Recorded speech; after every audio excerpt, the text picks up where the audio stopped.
soir au Quai des Rêves pour vous montrer les travaux des premières spécialités théâtre et des terminales. Nous avons travaillé avec 4 comédiens durant l'année. Donc Paul Vernin qui est ici ce soir, Arnold Mensa pour les premières, qui n'est pas là parce qu'il est en jeu à Brest ce soir. Ensuite Jeanne-François et Fabienne Rocavois qui est quelque part dans la salle. Voilà, coucou. Donc voilà. Les premières aiment le risque, adorent le goût du risque. Donc ils ont décidé ce soir de vous présenter une improvisation. Je ne sais pas si vous avez rempli un petit papier à l'entrée, on vous demandait un mot amusant. Donc en fait ils ont écrit un script, c'est-à-dire on va appeler ça une écriture de plateau pour faire joli. Donc ils ont écrit un petit texte et puis les mots que vous avez notés, ils vont les tirer du chapeau et ils vont essayer d'en faire quelque chose.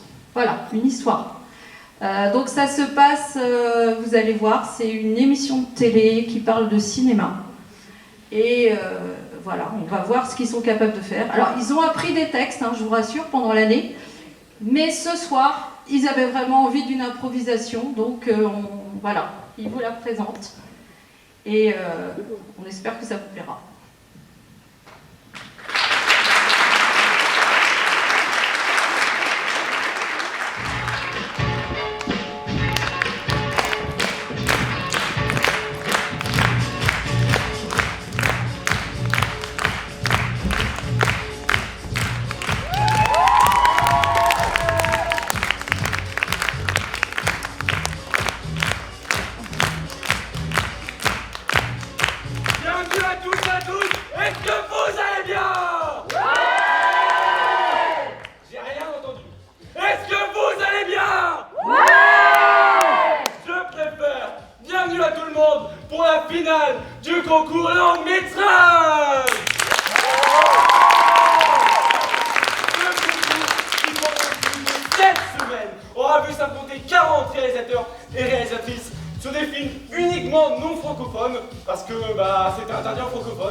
Aujourd'hui, nous allons accueillir les 2 candidats à la finale, les 2 finalistes.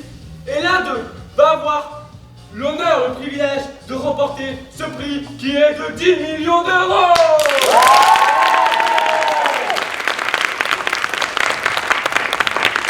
On accueille tout de suite les réalisateurs. À ma gauche, l'excellente, que dis-je, la magnifique, que dis-je, l'illustrissime Madame James Cameron, applaudissez-la bien fort.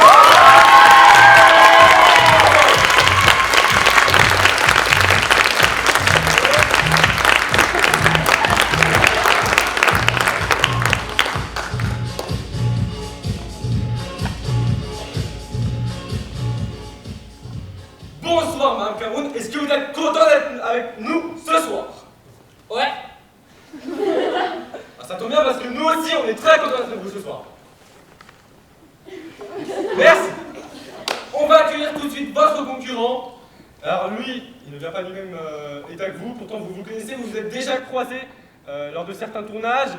Vous êtes une étoile montante du cinéma, lui c'est déjà une star au sommet de sa gloire. Je parle bien sûr du génial, du fantasmagorique, Monsieur Steven Spielberg.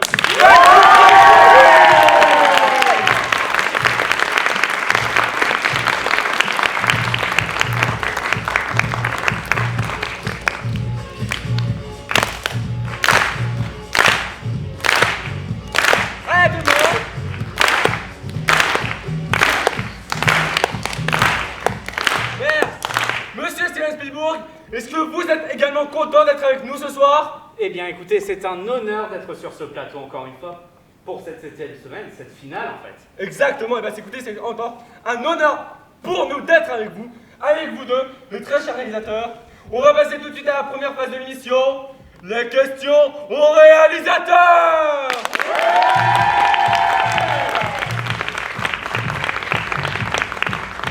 Alors, je rappelle l'enjeu pour le public qui nous a rejoint dans notre salle, mais également chez eux, sur leurs écrans. L'enjeu de la première phase est très simple. On pose des questions aux réalisateurs sur leur film et ils nous répondent. D'ailleurs, pour ceux qui nous ont rejoints, n'hésitez pas à revoir toutes les reviews de notre émission sur notre film www.onprésentedesfilms et des réalisateurs de merde, mais faut pas le dire.fr. Merci à vous. Très beau titre d'ailleurs. Exactement. Alors c'est pas moi qui l'ai choisi, c'est la prod. Alors, donc vous, Madame James Cameron, vous êtes, c'est un de vos plus grands projets. Votre film s'intitule très exactement La jupe de ma grand-mère et Mimolette. C'est ça, oui. Je présente mon film. Oui, allez-y. Pouvez-vous nous expliquer en quoi il consiste? Donc Quelle est en son fait, histoire la jupe de ma grand-mère et Mimolette, c'est tout simplement l'histoire de Karine, qui en fait adore la Mimolette. sans Et le truc qu'elle fait, c'est que quand elle mange de la Mimolette, elle a beaucoup de transpiration. Et en fait, ça part de ce principe-là. Mon film, en fait, traite sur l'hygiène. Et la Mimolette, c'est comme on le sait déjà, ça fait beaucoup transpirer. La Mimolette fait beaucoup transpirer, elle fait péter aussi des fois. C'est pas le sujet. Mais écoutez, merci. Donc c'est en ça que consiste votre film, Madame James Cameron. Ouais. D'accord, très bien. Monsieur Steven Spielberg, c'est à vous. Vous, c'est également un de vos plus grands projets, mais c'est un de vos projets de dernière carrière, il me semble. Parce Voilà, que vous avez prévu, il me semble, d'arrêter votre carrière dans 5 ou 6 ans. Oh, 5 ou 6 ans, c'est assez optimiste en soi. Ah, j'en suis navré. Donc vous, c'est un projet que vous avez appelé Saperlipopette, mon guignol boit de la vodka. C'est effectivement le nom de mon projet, donc Saperlipopette, comme j'aime bien l'appeler. D'ailleurs, je peux faire le résumé? Oui, allez-y, tout de suite. Pas très bien. Tout de suite, il n'y a pas de problème, on vous écoute. Donc dites-nous quelle est l'histoire et surtout pourquoi ce titre. Eh bien, à la base, donc Saperlipopette, ça m'est venu dans mon enfance, donc en Belgique. Vous voyez. Et en fait, c'était un jour où j'étais allé dans la chambre de mes parents, très grave erreur en fait. Oui, oui. Et en fait, j'avais trouvé des menottes avec de la fourrure dessus. Oula. Ah, Et en fait... On va pas expliquer ce que c'est pour nos téléspectateurs les plus jeunes, mais je pense que les adultes ont très bien compris de quoi on parlait. Et en fait, donc, à partir de cela, de cette petite expérience traumatique de l'enfance... Je comprends, je constate tout à fait. J'ai fait toute une histoire par rapport à l'alcoolisme et l'addiction à l'alcool. Donc, par exemple, il a dénommé vodka. Moi, personnellement, je préfère le whisky. C'est ma prof de théâtre qui vient ici. Mon Dieu. Ah, Madame Clo-Clo. Donc très bien. Et oui, il me semble que vous disiez la semaine dernière que c'était un récit autobiographique. Enfin, vous l'aviez amélioré, vous l'avez englobé, enjolivé, si je puis dire. Mais ça s'inspire quand même de votre véritable histoire. Oui, voilà, ça s'inspire un peu de mon enfance en fait. Écoutez, merci beaucoup. On peut les applaudir tous les deux.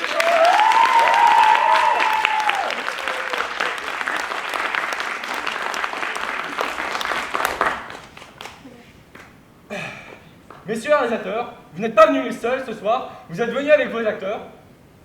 Et comme on en a besoin pour la deuxième phase de l'émission, je vous propose qu'on lance tout de suite les avis des acteurs. Donc pas d'avis des acteurs, pour l'acteur, on l'accueille tout de suite. À ma gauche, l'acteur de Mme James Cameron, qui nous vient tout droit d'un pays d'Amérique, du sud ou du nord, je sais pas. Je parle de Monsieur Marnand.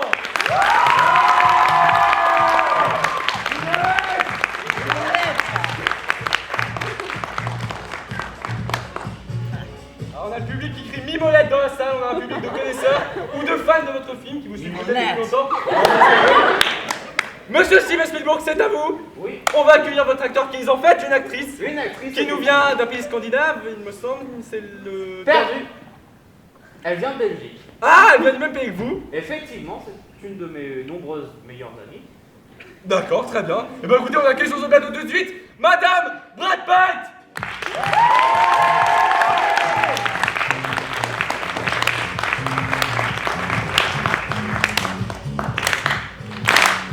Allez, je veux plus de bruit. Allez, c'est mou tout ça. Mon professeur me disait, entendez-vous voler? Bah moi je veux pas les entendre, juste la voler. Voilà, merci. Alors vous êtes envoyés ce soir, ça fait plaisir, très cher public. Madame Brad Pitt, bienvenue. Vous êtes contente d'être avec nous ce soir? Vous pouvez lui demander, monsieur Steven Spielberg? Bien évidemment. Brad, quel paraíso noroya? Alors oui, alors, je me vous coupe. Ah oui. Je reprécise pour ceux qui viennent de nous rejoindre, qui n'ont pas vu les reviews des autres émissions, les acteurs, comme il s'agit de concours de langue non francophones, les acteurs ne sont pas francophones, ils ne parlent pas notre langue, donc on va vous demander d'être indulgents avec eux et également d'applaudir les réalisateurs qui vont nous faire la traduction. C'est à vous, excusez-moi, je vous ai coupé la parole, je vous la redonne. Ah, ne vous inquiétez pas. Brad, paraíso noroya?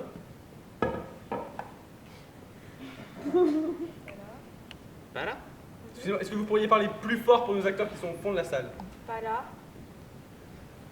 Eh bien, je crois que tout a été dit. Vous pouvez nous expliquer? Est-ce que je pas C'est très simple. En résumé, ça s'est bien passé. Elle est honorée d'abord d'être ici. D'accord. Bah merci en tout cas. Et bah écoutez, décidez la bienvenue à M. Marmont. Si je ne l'ai pas souhaité, Madame Jess Cameron, est-ce que vous pouvez lui demander également s'il est content d'être avec nous ce soir? Ouais. Oh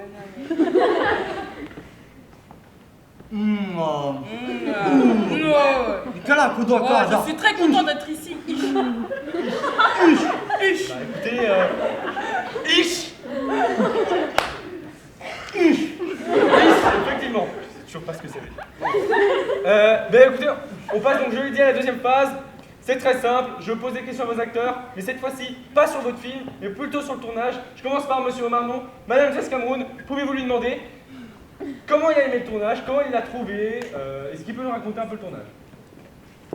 Olaya heo.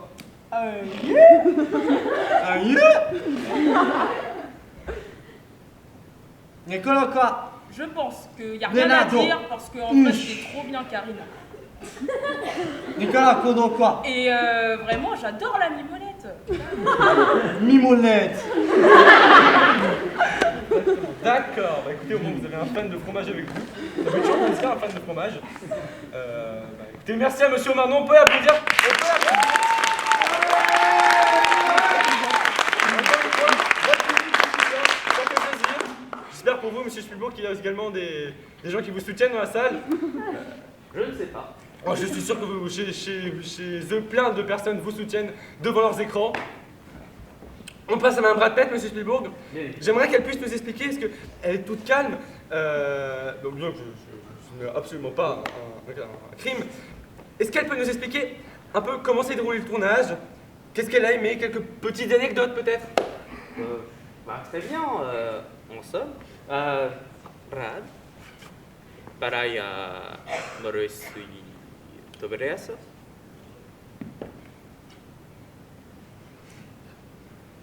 Cette question lui a coupé les mots. Ah, excusez-moi. Pas de problème. Brasi naras et aso. Pareil? En somme, ça s'est très bien passé. D'accord.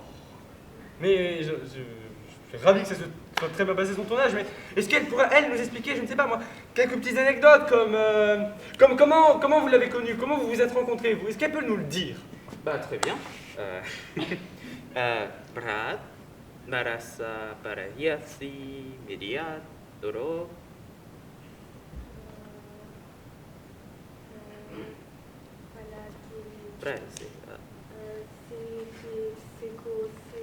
Alors en fait, on s'est rencontrés lors d'un casting pour un premier film de Monsieur Spielberg.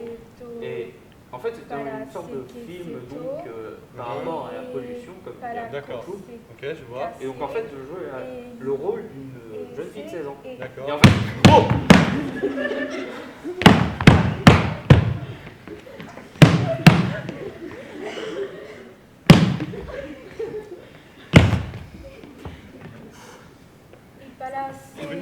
Et en fait, du coup, après, on est parti un café pour se boire donc un café. Et ensuite. Oh, non, pas de violence, pas de violence. Monsieur Spielberg. Et c'est comme ça que la journée s'est terminée en somme. D'accord. Bon, écoutez, on peut l'applaudir.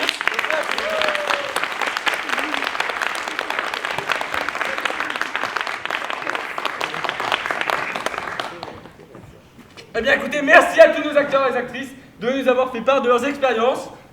On va passer tout de suite à la troisième phase de l'émission. Juste avant le débat, je parle, vous la connaissez pour les habitués, je parle des avis du jury.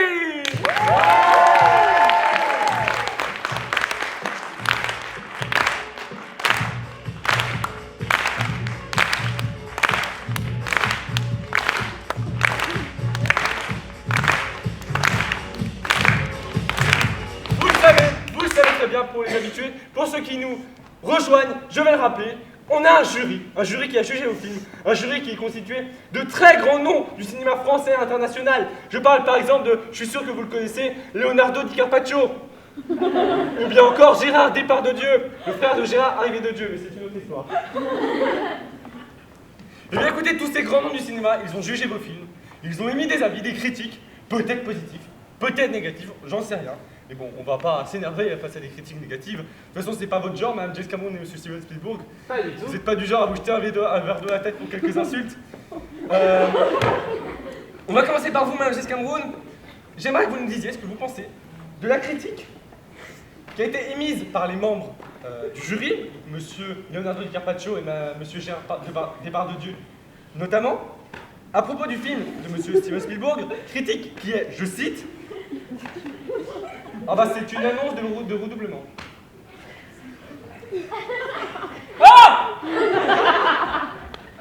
Alors oui, c'est un annonce de redoublement, effectivement, c'est vrai. D'accord, vous entendez quoi par là? Bon, il n'y a pas grand-chose à dire, votre film devrait être aux oubliettes, mais... Vous voulez peut-être développer? Non, je vais vous laisser argumenter avant de passer au débat. D'accord, bon écoutez, vous êtes fair play, Madame James Cameron, c'est très sympa de votre part. Je peux vous applaudir pour ça, je pense.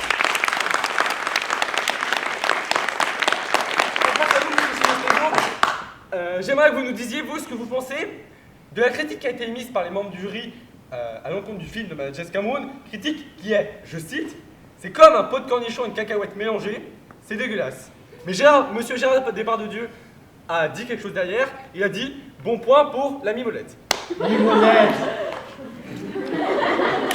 Vos critiques, c'est du costaud quand même. Hein. Alors c'est pas moi qui les ai écrits, ça vient de grands noms du cinéma français, je peux pas les contredire. En soi, je suis plutôt d'accord.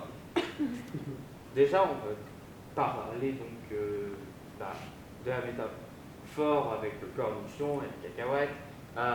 Effectivement, on a un produit qui était à la base petit, on n'avait pas beaucoup de potentiel, mais au final, on n'arrive pas à grand-chose en fait.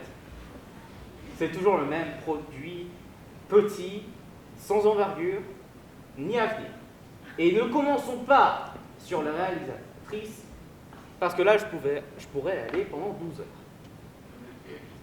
Pardon? Alors, votre film, je suis désolée, mais on va pas parler de votre récit autobiographique qui sort tout juste de droit de votre chambre de vos parents, là. C'est un film, je dirais, d'obsédé face à moi, où ça parle vraiment d'un truc sincère, qui est la mimolette et la transpiration, tout ce qui engendre l'hygiène, quoi. Vous, qu'est-ce qu'il y a dans votre film qui est intéressant? Et vous? Non, mais on va être sérieux 2 secondes. Qu'est-ce qu'on en a à foutre de la transpiration, madame? Ah pardon, parce que c'est intéressant de parler de votre vie. De toute façon, il n'y a rien. Regardez, votre acteur, c'est un légume. Il faut rien Et de regardez le vôtre! On dirait qu'il a pris un rail de coke dans la coulisse. Ah oui, un rail de coke. Ça, c'est quoi, ça? C'est un verre d'eau. Un verre d'eau. Bah je sens que ça est vers vous. Non, parce que si Parce c'est que on va se calmer. c'est pas que ça me dérange un peu, mais Non, voilà. Par contre, s'il vous plaît, Non, messieurs, mais Ouais, je non, pense j'ai dit qu'on pas de a violence sur ce besoin, plateau quand même. de vous Non, corriger. s'il vous plaît. Ouais, Pas- c'est moi le qui verre d'eau, ai il sert commencé pas à le ça. verre d'eau. enfin. C'est moi qui ai Non, commencé le verre d'eau. c'est Eh, pas c'est le moi verre. qui ai-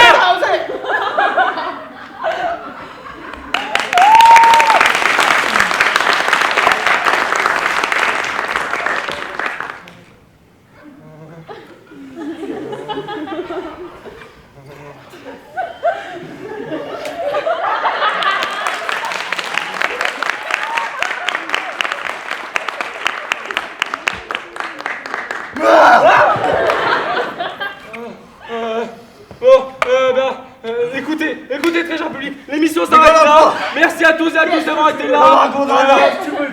Si jamais vous voulez revoir toutes les reviews de l'émission et connaître les résultats du vote sur quel film a gagné, allez sur notre film www.onpassafilm et des de merde mais faut pas le dire.fr. Sinon, si vous voulez connaître les résultats en avance, n'hésitez pas à appeler ce numéro 07 13 666, appel non surtaxé, 592 € la minute. Et bah, écoutez, le mot de la fin, bah, les deux mots de la fin, Jeanne d'Arc et Mimolette.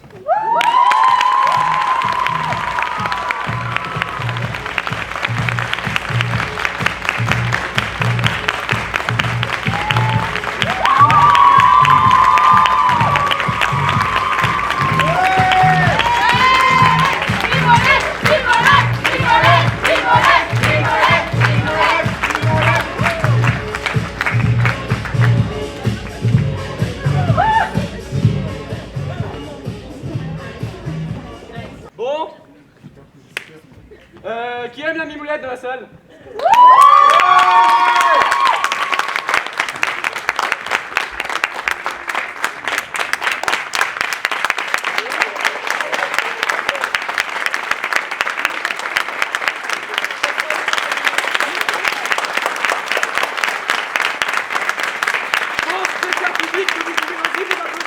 Parce que cette impro, c'est quand même grâce à vos mots, donc merci à vous.